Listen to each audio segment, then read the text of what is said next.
Hello, and welcome to the Hypno Travelers on the Magical Psyche Highway podcast. That's right. Your host and tour guide is Scott Prevett, a healer, hypnotist, and a magician. And your bus driver is Jason Gobelli, also a hypnotist, an entrepreneur, and a spiritual guide. Disclaimer, neither Jason, Scott, or any of our guests here today are licensed professional psychologists or psychiatrists. So please don't make any changes to any medication or treatments that you are currently on based on the conversation that you hear here today. Just hop on the bus and enjoy the ride. Trip with us on the Inner Revelation bus. That's right. Hi, I'm Jason. Welcome back to the Hypno Travelers on the Magical Psyche Highway. We are super excited today, aren't we, Scott? Heck yeah, we've got the guest who can teach you to hypnotize people, not only in the office or street, but anywhere. That's right. That's right. We're going across the pond and we got the great Karl Smith. Karl, how are you? Welcome to the show. Gentlemen, it's an absolute pleasure to be joining you, and I'm looking forward to this and to just give my insights really about what I've been doing. So yeah, at the end of the day, it's great to be here and to support you guys at the same time. Oh, it's great to have you, Karl. So let's get started. Let's start with the first question. Who are you and what do you do? Well, it all depends really if you ask the wife. Anyway, no, it's different. So look, I always do a brief hero's journey so people understand where I came from and what I do. Long story short is I spent 12 years in the British Army. I spent all my time in places that your holiday representative definitely won't send you to. I've seen the best and the worst of humanity. I then left the army after 12 years service, and then went and joined the British Police. And then became, the only way that I can explain it to you guys over that side of the water is SWAT, tactical firearms units and stuff like that. So I was on the TAC teams, and then I became a TAC instructor. So I became on the tactical teams and doing all the instruction for the new people coming through, and then doing all of that. So I was on that, and then went on to counter-terrorism, and then got involved in most of the jobs that probably you've seen involved in the news, possibly that went over the pond. Some of the big stuff that happened, I was involved in the background of that. In 2006, I was involved in a serious incident where a DUI, a drunk driver, a young 17-year-old lad who'd been drinking all day, decided to take one of his auntie's cars and lose control of it. But when he lost control of it, he run me over. He hit me with the car. He broke both my legs, both my arms, fractured part of my face and my shoulder, broke my fingers, my forearms. And left me in a pretty bad way. And the long story short is that so basically I had the physical injuries, and then I started getting a couple of months later. I'm trying to condense it as much as I can for you because I can go on forever about that one. But I basically was starting to fix and repair my body. But what was starting to happen is that the opioid drugs, the painkillers that I was taking, the ones that was given to me by my physicians, my doctors at the time, as I started to withdraw off of those, I then started to realize that what we now know to be post-trauma. I mean, I was diagnosed with post-trauma when it wasn't fashionable. Now it's fashionable. Back, when we're talking 2006, it wasn't fashionable back then, 19 years ago. So the key thing is that I was then getting diagnosed with post-trauma trauma, and all of my past started popping up. They took me to counseling, a psychotherapist. Now, when I'm talking to those listeners out there, I have not got anything. I do not think that there's anything wrong with counseling, with psychotherapy, with cognitive behavioral therapy. They just are not for everybody. And we later found that out because CBT, cognitive behavioral torture, or therapy as it's commonly known, it basically sent me suicidal. So the long story short is that a guy came in from the police and said, look, I do hypnosis. And I went, oh, right. I'm not interested in that. I'm from a seaside holiday resort. And we normally have stage hypnotists making people look like arseholes. And the long story short is that he came in, he educated me, he showed me. and then took me on a journey, which then opened up a can of worms for the next 18 years. So I'm still trying to find out what I'm doing today. So after all of that, the worst day of my life became the best day of my life.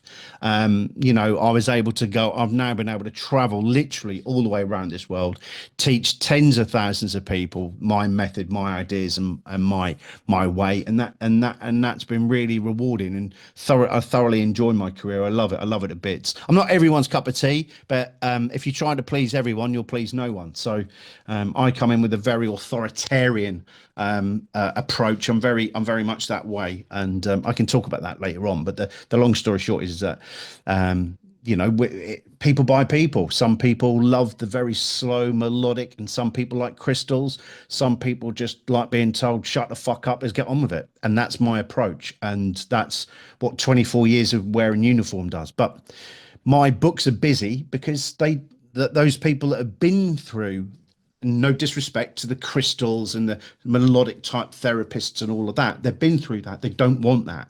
They want somebody to go, stop the naughty noise. So that's where I sit in the big pile of hypnotherapists, hypnotists from around the globe. So let's go with this. So you got this going on. You talked about everything that just happened now, but what was that aha moment like? Wow, I'm really going to make a difference. What was that like? So for those people that may listen to this that are long and bold from Hypno Thoughts Live, the first one, I've been to every single Hypno Thoughts since the first one in Las Vegas at the Orleans Hotel, and a gentleman called Jonathan Chase, who passed away last year, unfortunately, was a fairly big hypnotist in the UK, and he got to do one of his dreams while we were at the first Hypno Thoughts, and that was to perform in Las Vegas, and he did. He was one of the first acts on at Hypno Thoughts Live. What happened is that I'd got intrigued in hypnosis, and the reason I mentioned John is that I had confidence. Naturally, hypnosis is about confidence, and I had built-in confidence because of my military and my policing experience. So when I started to really get into hypnosis, I went onto John Chase's course, who some of your viewers may know, and seen him on YouTube. He watched me one day, and he'd been doing it for like 30-40 years, and he watched me just go around the room, in a big room with like nearly 50-60 students, not giving a shit, boom boom boom boom boom boom, like that. And I was just going around, and he just went, who is that, and get him over here. And then John sat me down, and he just spoke to me. And I didn't really know where I was going then. I was still in the police, and I still didn't really know where I wanted to be. I knew I didn't want to be a police officer anymore. I knew where my heart was, and I knew, but it was the money. You know, it was always like, oh, I'm going to take a drop of money here.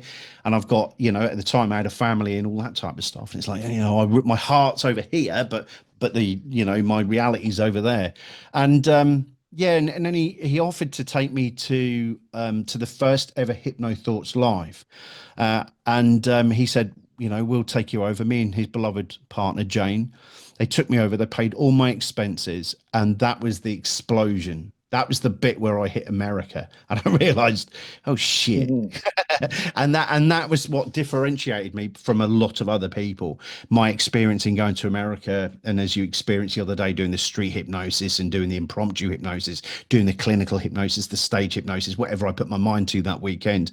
But that was the moment there that I always trigger, and I always, God bless him, I always think about John whenever we go to Vegas. And since he's passing, I think that if it hadn't been me turning up at that weekend and acting like a complete and utter lunatic, hypnotizing everything, you know, trying to hypnotize a chair at one point, I think, no, but you know what I mean? I was going around the classes doing stuff. That was the moment where I went, this is my career. This is where I want to be. This is what I love doing. It's not about power. It's not about control. It's about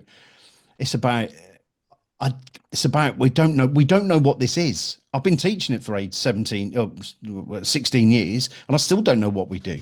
Nobody knows what we do. So the point being is that aha moment, that first time with Scott Sandland and those early days was the moment where it really triggered it off for me and gave me a little bit of insight outside of this little island that we sit on. Nice. So are you out there hypnotizing everybody? Boom, boom, boom, boom, boom, boom. But what about the helping the people with it? I mean, when did that happen? And when did you start saying like, wow, really? Well, I think it's really important that people understand that when you when you first start out in hypnosis, you don't know where you're going to be. I can be a bit of a comedian, and I am quite witted, and that's the military. And well, I can say I can do things and think quickly, and part and parcel of being really good at being ADD as well, and all that shite, whatever label you want this week. But the point being is that that I was following a path of stage hypnosis, and because I thought that was right. And then I was becoming really good at street hypnosis and impromptu hypnosis, and I was thinking, I don't want to do any of that clinical. But then I started to realize then that I was being drawn back to therapeutic, being drawn back. And then I realized after a short period of time that I don't have to hang my coat on one hanger.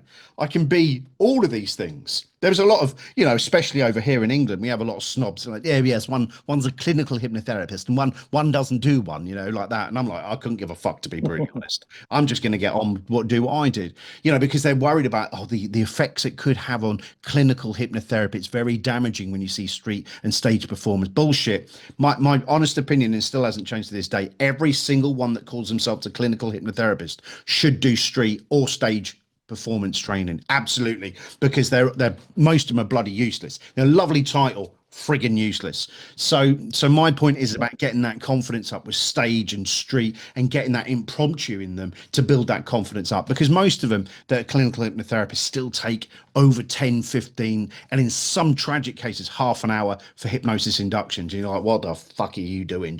So I think that what I've done is that over my time since, I'd say 2007, we're 2025 now, 2007, 18 years ago, I think I've tried my hat at everything, but I had to keep coming back to trauma, because that was where my life was, really. That was where 24 years of my life was living in those environments, and then I just niched myself off as a post-trauma person that deals with military and emergency services, and it works a treat for me because I speak their language, and on the way I pick up members of the public that have never served, but they just love that. Let's get the fuck on with it. Stop. Don't give me a unicorn. Don't give me a lullaby. Stop the naughty noise. And that's what I do. And I'm no better than anybody else, but my point is that I offer a different approach to other people. That's my point. Nice. So you offer a different approach, and you got this going on here where you're different, but then again, you've got your mentors too. Who are they? Who are those people who help make you who you are? I actually think that, going back to it, I am a miniature John Chase. Everyone who says to me, they say, I can see Carl, I can see John in you, because he was my early thing there. But I have to say that I'm at a point in my career now where this isn't meant to sound arrogant. It's not. I'm saturated. I am absolutely saturated by watching all of these great people, and most of your people on here would understand, you've got your Mickey Mandel's. Obviously, that irritates him, so I say Mickey. Mike Mandel, you've got David Snyder, Melissa Tears. You've got, the run of the, some of the people that have been John Overdurf, and stuff like. There's people like that I love just watching and taking snippets of. But I love watching what they're doing. But I am really, I think over the years, over the 18 years, I think I've been doing this. I think one of the key things and the only bit of advice I can, the one piece of advice I will offer your listeners is about being creative. Confidence and creativity make a hypnotist. And I think that John was a great mentor to me. David really inspired me in that first Hypno Thoughts Live. I mean, he blew it out of fucking water. We were talking about it the other day, funny enough, when we were at Hypno Thoughts Live, laughing about it. And he goes, "This is where it all started." And I went, "I know." And I said, "I thank you for that." And he winked, because he knows me and David are like that. I was at he was one of the first people I got involved with. I thought he was crazier than I thought he was nuttier than a fucking squirrel's diaper. Honestly, I really did. I thought he was mad. But the thing is that he was a massive influence on me, and so is Mike. Mike has. Here's a short story. When I was in my early days, and the internet YouTube started coming out, I used to start watching YouTube, and this is a true story. Mike will tell you this. I sat there watching YouTube one day, and Mike Mandel was on there, and I promised myself, because I didn't have a lot of money at the time, big family, kids, wife, car, usual setup, house. And one day I said, I'm going to have enough money to go over to visit Mike Mandel, and I'm going to go on Mike Mandel's course. The first time I ever went to Toronto, Mike was my student. that there was a moment that really did change it, where Mike had been an idol of mine. I've been somebody I really looked up to, somebody who inspired me, who, when he was doing the Dave Elm induction, did it so eloquently one day, on one of his YouTube videos, that I thought, do you know what, I'd love to meet him one day. And the first time, I was the first ever international trainer to speak at Mike Mandel's Hypnosis Academy, and I went to Toronto, and we had about 60, 70 students on there. It was brilliant, absolutely brilliant. But Mike, he's always been an inspiration to me. He's not a Cockney though, he's a Northern boy, but he's definitely an England boy. But yeah, I just think, when you take little bits from Melissa Tears as well, in her craziness as well, and I mean that in an utmost respect, she knows I love her to bits, but in some of the way that she does things, and I think you pick your snippets up. And I think if there's one, another piece of advice is really just be yourself, people by people. And I said at the very beginning of this that some people really love my work. Some people are still sitting on the fence because they can't figure out what I'm doing. And the other half despise me. And that's brilliant, because we can still go for a cup of tea. We can still go for a warm beer. Do you know what I mean? We can still sit by the pool and chat and talk shit. But we're just opposite ends. We offer the same service, but in a different way, in a different modality. And I think that if there's one thing that I did learn, is that when I first started, a lot of people wanted to be Milton Erickson, or they wanted to be Ericksonian, or they wanted to be an Elmanian. And I figured out, fuck this, I'm going to be a Karl Smithian. And that's exactly what happened. I took a bit over there, took a bit over here, took a bit over there, inspired by all these people, and just eventually came to the conclusion of, fuck it, just be yourself. Because there's only one you. So you might as well, and God bless them. And as we know now, with Erickson and Elman, especially with those two legacy names there, that people that try to be them, you're never going to be them, because to be a hypnotist, you've got to be a personality. That's where it is. You've got to be a personality. It's got, Elman and Erickson were both personalities. They both had stories behind them, with Erickson with his polio and the way that he did that and the way that he learned. And then you've got Elman, who was a performer at Vaudeville and then worked his way up to radios. And, they were both in their own right performers. And what we do is theatre. And I said it to you the other day when we were doing street hypnosis up on the top of the Strat in Las Vegas. You're a performer. We're all performers. And that's it. Some of the, and when you register that, when you recognize that we're all just performers, whether we do it in a theatrical way, like da-da, or we do it we're going to change, it's a theater. It's all part of the dressage, what we do. And speaking of the performers and all being performers and everything like that, we've interviewed another guy by the name of Smith from over there, who definitely likes to be himself too and is very direct. What? And Who's that? That's Alex. Oh, right. Alex Yeah. Williams. Yeah. So I thought, okay, there we go. So maybe that's that England in you. So maybe there's a little bit influence that even goes beyond the first. It may well be, but when you look at Melissa Tears, you can't get any more fucking direct than that sometimes, I can tell you that. so yeah, no. I think it comes down to a personality trait. I think it comes down to just you, the way you are, and I think you figure out your own mold. I think a lot of people try to fit into a mold, whereas I was of the ilk of, fuck it, I'm going to make my own mold. Do you know what I mean? I'm just going to sit here and do my thing, and people will either come, build it, and they'll come. And if they like it, they like it. If they don't, they'll just tell me they don't like it. It doesn't mean that we can't be friends. It just means you just don't appreciate the way I do it. But I am fucking right, so piss off. There we go. Hey, Scott, you got any questions? I'm taking the whole show. Come on, Scott, bring it. Heck yeah. So tell us, what do you got on the books cooking right now? What do you got going on? Well, at the moment, I'm doing a lot of mentoring. I found a lot of my time is mentoring newer people coming through, and I love that. That's the beautiful thing about it. And this year at Hypno Thoughts Live, we had 8 of my mentorees that have been on there, either there or performing. There's lots of them there, but a lot of them on the stage doing stuff, and that was really heartwarming to see that.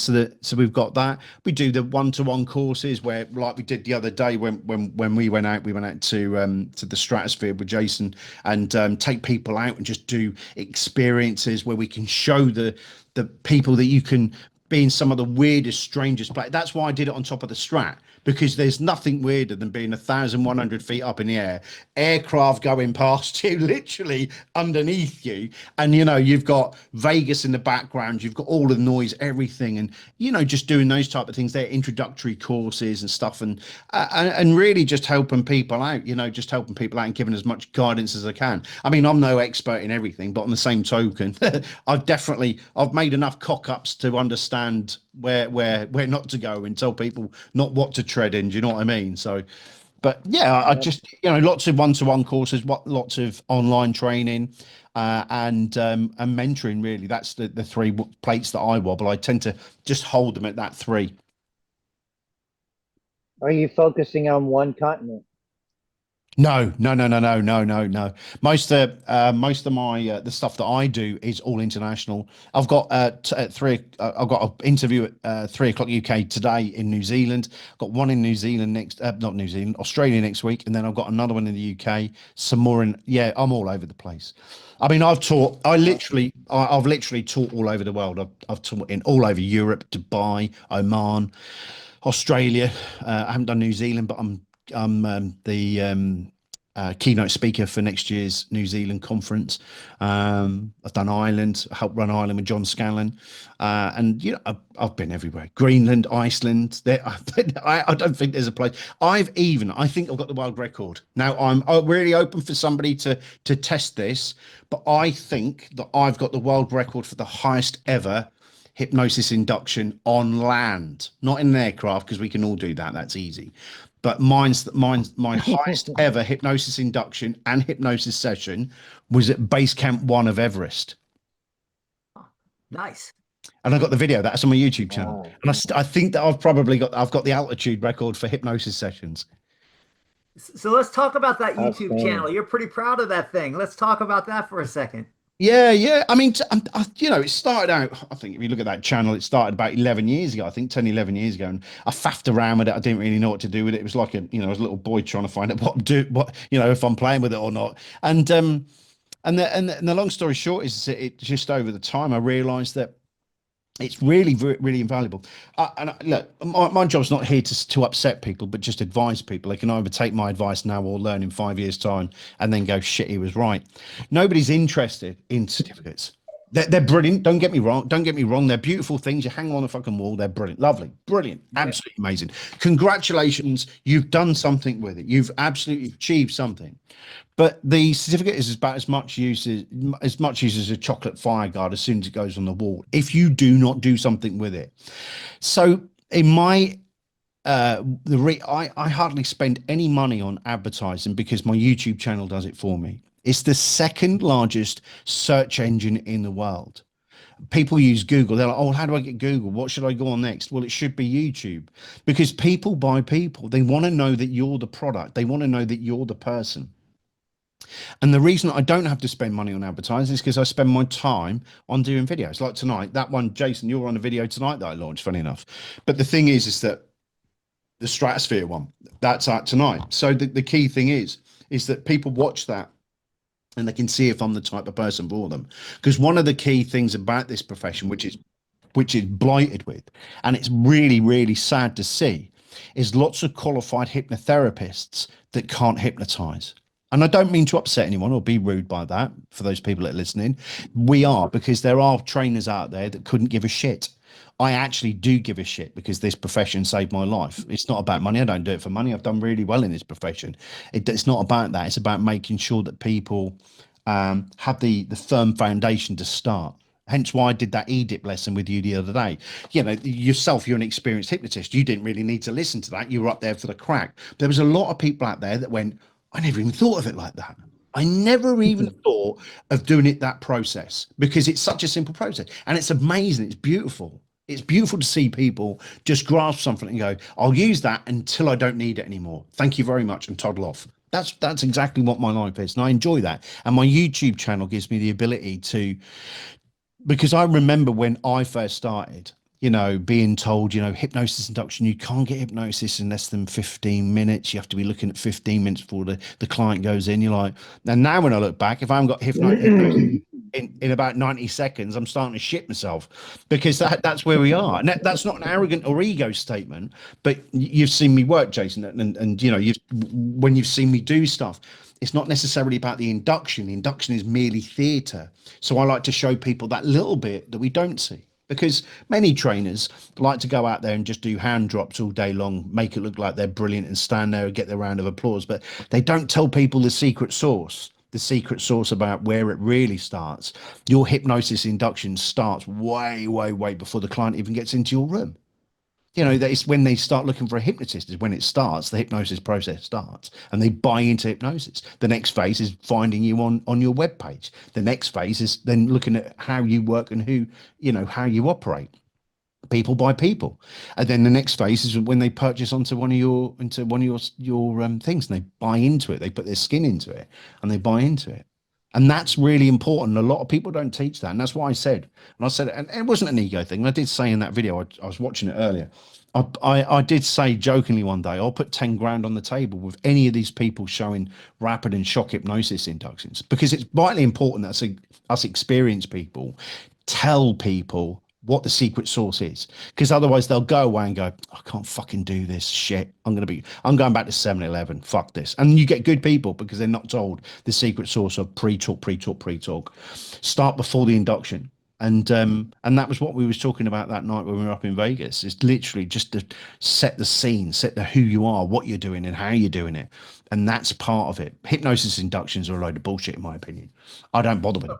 I don't bother.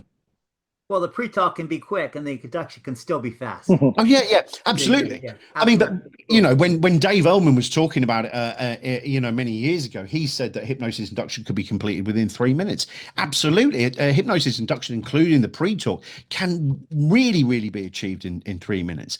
You know, at the end of the day, if you take 6 minutes, who gives a shite? But nobody cares. But on the same token, if you get that foundation initially, everyone in today's hypnosis world wants fast. They're not prepared to learn the slow, fast method, because then you understand it, you refine it and tweak it. And that's the way I've gone about it. And I love showing people that little roadmap, that EDIP process that I showed you the other day, because it gives people a formula to go to. So listen, Karl, you got your family and everything. Are you hypnotizing them? Are they involved with what you're doing, or what do they think? Well, I think, my mum didn't ever believe in what I do. She thinks it's mumbo jumbo bullshit, but he just bypassed that one anyway. No, Charlene, she used to do this, but now she's on another career, so she's enjoying that. And the kids, well, my kids are 26, 15 and 6. And the long story short is the 6-year-old doesn't have a clue what the arse and elbow at the moment. He doesn't know what I'm doing. The 14-year-old just goes, can have another PlayStation, and the 26-year-old goes, keep that shit away from me. So that's technically where my life is. They're not interested, but I reckon they'll come round to it. If not, I'll just force them round to it. That's the easiest way of looking at it. Yes. So your wife stood by you through your whole journey then? Well, no, you know, that me and my wife separated due to the fact of we're still very, very good friends, but we did separate because after the accident, I completely and utterly changed. It was an absolute, you know, nightmare. I was an arse, and it wasn't my fault. Jack Daniels, tramadol, and opioid drugs that were given to me and stuff like that really did deflect it off. And it took me, even though my first 2 years were life changing, I still had to calibrate my own home life and stuff like that. But on the same token, it's my life's in a good place, and that's the main thing. Nice. So you've worked through all that. I'm sure hypnosis has a big play in all that too. Yeah. So do you practice self-hypnosis? Well, I think that self-hypnosis, you know, I mean, when you look at it that way, yes, I do. But I also recognize using bad hypnosis, as in just telling ourselves we're shit, is bad hypnosis. So at the end of the day, having a bad day is bad hypnosis. So just being able to recognize when you're having a shit loop, when you're sat in a big nested loop just spinning around, being able to go, right, pack it in, that's part and parcel of what we do as well. because, you know, most therapists seem to put themselves on a mantle about how great they are, but they don't talk about their day-to-day life. I have more shit in my life than anybody else, but on the same token, I'm able to put it and categorize it and then and deal with it in a chronological order, whereas some people who aren't as emotionally intelligent in that, if that's that right word, wouldn't, you know, I know how to categorize it and do things like that. So, but yeah, self-hypnosis is really important. It's understanding, you know, what you're saying to yourself and what you're doing to yourself is vitally important as well. So let's reframe it and let's bring it present. So how did you deal with it today with that flat tire you had? Well, I initially I started calling it everything under the sun. Then I kicked it, and then I just sat there and went, peace, love, and energy. Peace, love, and energy. And I gave that negative energy to the universe. And then got back here and then looked at how much this is going to cost me and then swore again. So yeah, it's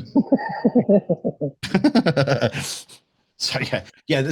For those who don't realize, I smashed my alloy on the way to this interview today, and it's going to cost me a lot of money, over $1,000. It's cost me over $1,000 just for one alloy. Well, no, sorry, to replace 4 alloys is going to be well over $1,000 anyway. Yeah, but it's going to be looking nice on that ride when you have it. Like that. And this is it. Here we go. Even though my tire was cracked, I choose to feel happy. Even though my tire, I choose to feel. That's so. When you look at that EFT, that's self-hypnosis in itself. Even though I feel angry, I choose to feel calm. Even though I feel angry, I choose to feel calm. Same similar process, isn't it? Telling yourself something nice. Nice. It sounds like you're casting a spell. Yeah. So listen, you got so much going on, Karl, man. How do our viewers get a hold of you? So they can go to my Facebook page, which is Hypnotic Masterminds, or they can go to my YouTube channel, which is Hypnotic Masterminds, and they can have a look at the YouTube channel there and have a poke around there. And you've got everything from fundamental basics all the way through to trauma, working with amputations, dental work, pain-free tattoos, all that type of stuff, like analgesia through the arms. We did one with, I don't know if you know Dan Candell. Dan Candell's bit of a number at HT Live. We went out to a tattooist opposite the Sahara and last year, and then I hypnotized him, completely numbed his arm, went back to the bar while he had a tattoo done, then came back and then sorted out. But yeah, you can, there's loads of stuff on there. There's about 800 videos on there at the moment. Oh, there you go. Yeah. But yeah, it's about 800. Oh, right. Yeah, Hypnotic Masterminds. There's loads of videos on there. Nice. So Scott, do you have another question? What are you going to be doing 10 years from now? Oh, that is a great question. And funny enough, that was something that was brought up the other day. I don't think I'll ever retire. I'm not that mindset. I think I'll always be doing this. But I do think that that the legacy needs to be the escape needs to be looked at now. In any business, you need to be looking at the escape plan the moment you start. What is the legacy? How are you going to get out of it? And I think that the way that online training goes at the moment, I think that that's the big thing. I mean, I've had an online training academy as long as Mike or Freddie, and I think that we all really roughly at the same time started our online academies and stuff. I think that's a real good way of looking at it. But I don't know. But I don't think I'll ever retire. I think that I'll probably they'll bury me with a pocket watch in my hand. I don't see anything at the moment. I don't see it as work as well, if that makes sense. I don't see it as work. I sit here when I'm working with clients. I sit here every day, do 2 or 3 clients, and then go out, and and it's not work. I'm used to very hard work. I'm used to digging big holes or bloody fighting people in the high street. But now I'm just sitting here. I don't even see it as work, and I enjoy it. Especially the marketing side of it, especially the editing and the videoing and all that. I'm a bit of a nerd like that. So what you're saying is, how can you retire from who you are? Yeah, I can't ever see me retiring. I genuinely can't. When you look at Freddie's in his mid-70s now, and I think he'll never stop either. When you look at some of the other people as well, they just carried on, didn't they? I'm too young anyway. I'm only 50 years old. Well, actually, if you check my Facebook page, I'm actually 30 years old, but even still. It's funny. That's funny. Right on. So do you have anything else you want to add?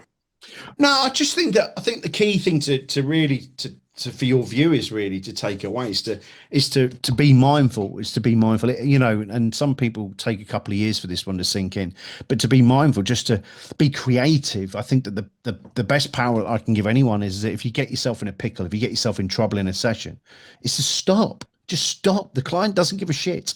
Just stop, think what you're doing, and then start again, then do what you need to do. Be creative and don't be fearful of doing anything. Time is one of the biggest things that you'll ever get in a hypnosis session. Time is huge. In some of my sessions, I can be quiet for nearly 10 minutes. You wouldn't believe that. I've been talking for 40 plus minutes non-stop now. But the thing is during a session, I can shut down for 10 minutes and I can let the client do what they need to. And allowing the client to do what they need to do is vitally important, which gives you time to think about, where am I going next? Creativity builds confidence. Then the confidence builds creativity. And then you've got this cycle just going around of just absolute, you know, just being you, you know, not worrying about it and reaching out and asking questions, but just being creative, I think, is really, really where I like therapists being, in thinking on their feet, because that is really, really powerful. So yeah. Nice. Yeah, work on your confidence and creativity, not certification. Nice. Scott, you got any other questions? No, I just want to say thank you so much, Karl, for taking time out of your schedule and spending it with us. We really appreciate it. No, you're more than welcome, gentlemen. Honestly, it's been a blast, and it was a great time in Las Vegas this year. And for your visitors, if ever you get the opportunity, please go to Hypno Thoughts Live, which is in Las Vegas. We were there this year, absolute blast. I've met my career, if I can say that Hypno Thoughts Live, Scott Sandland and Steph and all those lot, all those years ago, accelerated my career. Networking is huge. Knowing people around the globe. You guys have met me because of Hypno Thoughts. You know, and people around the globe know who I am because of that networking. You know, not going into classrooms, going there, just chatting to people, swapping business cards, making friends on Facebook, and then literally just going about it that way and just networking. You know, and be a person, be a personality, just be yourself, and it will all flourish. That's right. Well, now listen, Karl, we're not through with you yet. I got the big question. We got the big question. Yeah. Aside from hypnosis, everything you know, and what do you got? What are your words of wisdom that you want to leave with our viewers? You can be the best product in the world, but if you don't tell anyone, it gets pretty fucking boring quickly. Learn to tell people who you are and what you do. You can have the best product in the world, but if you don't tell anyone, it's fucking boring. Hence why my conversation about YouTube. And that's why I tell people to go out and network. You can have the best product in the world, but if you don't tell anyone, you're pretty screwed. You could have all the certificates in the world, but if you don't say anything, you've got to be out there. You've got to be a voice, especially in this noisy environment nowadays. Wonderful. Wonderful. Thanks for that. Yep. And thanks for being on the show. We certainly enjoyed traveling down your magical psyche highway. It's been a blast. We've enjoyed it. And for our viewers out there, we've enjoyed having you here too. We hope you subscribe. We hope you come back next week. If you like us, give us a thumbs up. If you think we're assholes, we don't give a shit. Just give us a thumbs down. We're glad you're here. And we hope to see you next week. Thanks for coming. Wow, what a trip. Thanks for taking that journey with us today. Please like us, share us, and enlighten us with your views of the topics we drove into today. We appreciate you and love reading your comments. Thanks again, and we hope to see you back on the bus next week. That's right.